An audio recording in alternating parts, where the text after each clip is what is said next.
Наурыз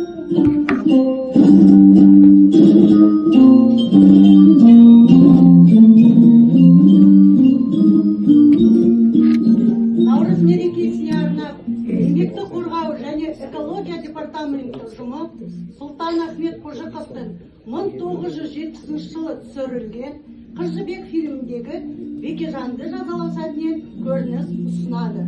Бұл көріністің басты ерекшелігі Төлегенді опасыздықпен өлтірген Бекежанның қылмысы анықталғаннан кейін ол халық алдында жауапқа тартылады.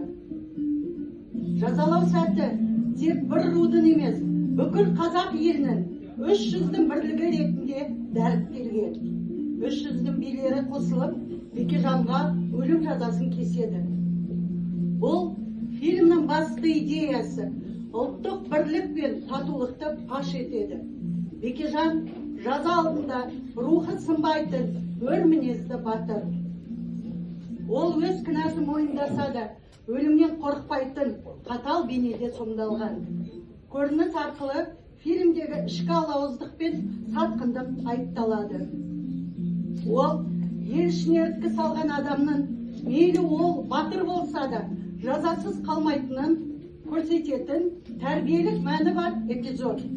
Төлеген мен Бекежанның арасындағы қайшылық тек қыз үшін емес, рулар арасындағы араздықтың көрінісі ретінде сипатталады. Ендеше сол көріністі біздің әріптестеріміздің арқасында тамашалайық.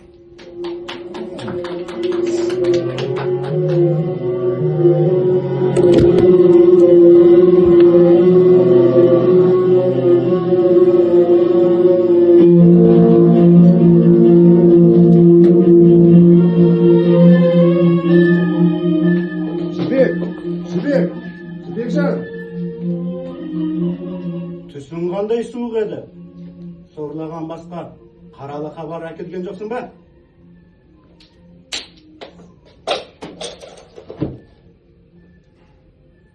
Үш жүз.